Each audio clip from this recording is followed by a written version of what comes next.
थुंग थुंग कंधे पर बोरा लटकाए दिन भर गलियों में भटकता रहता। इधर उधर पड़ी प्लास्टिक की बोतलें और पुरानी चीजें उठाता रहता। फिर शाम को उन्हें बेचकर 2 वक्त की रोटी कमाता। थुंग थुंग अपनी बीवी और बच्चे के साथ एक टूटी हुई झोपड़ी में रहता था। गरीबी इतनी थी कि कभी कभी नमक रोटी भी नसीब नहीं होती थी। भूख मिटाने के लिए पेड़ों के पत्तों का सहारा लेना पड़ता।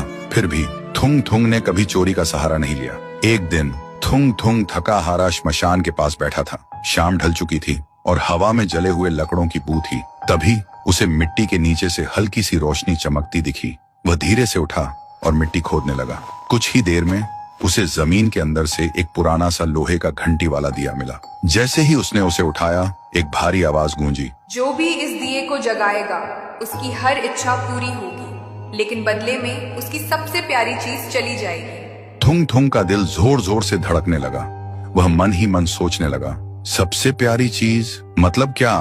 वह घर लौटा और बीवी को सब बताया। बीवी ने ध्यान से सुना। उसकी आंखों में डर भी था और थोड़ी सी उम्मीद भी। फिर बोली, 3 दिन से बच्चा भूखा है, क्यों ना पहले खाना मांग ले। थुंग थुंग ने कांपते हाथों से दिया जलाया और धीरे से बोला, हे दिए, मेरे भूखे बच्चे के लिए अनाज दे दो, बस पेट भर खाना दे दो। अचानक पूरी झोपड़ी अनाज और रोटियों से भर गई। बीवी खुशी से रो पड़ी। लेकिन उसी रात थुंग थुंग ने देखा उसका बच्चा चुपचाप कोने में बैठा है और उसे पहचान नहीं रहा। सुबह तक बेटा उसका नाम भूल चुका था।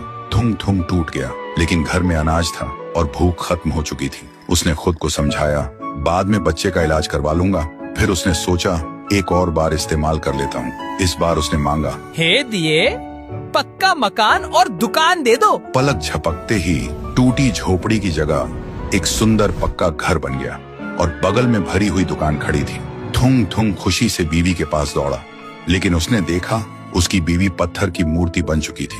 थुंग थुंग चीखता रहा, रोता रहा और कोने में रखा वह दिया हंसता रहा, क्योंकि शर्त वही थी, हर बार सबसे प्यारी चीज खोना। अब थुंग थुंग के पास बड़ा घर था, पर वह पूरी तरह अकेला पड़ गया था। वह रोते हुए पत्थर बनी बीवी को गले लगाकर बोला, मुझे ये अमीरी जिंदगी नहीं चाहिए। मेरी बीवी और बच्चे को पहले जैसा कर दे, भले ही हम भूखे रहें। दिए की हंसी अचानक रुक गई। एक तेज रोशनी हुई। जब रोशनी हटी, न पक्का घर था न अनाज का ढेर। फिर वही पुरानी टूटी हुई झोपड़ी थी, लेकिन सामने उसका बच्चा खेल रहा था और बीवी मुस्कुरा रही थी। थुंग थुंग ने सुकून की सांस ली और उस मनहूस दिए को वापस श्मशान ले जाकर मिट्टी में हमेशा हमेशा के लिए दफना दिया।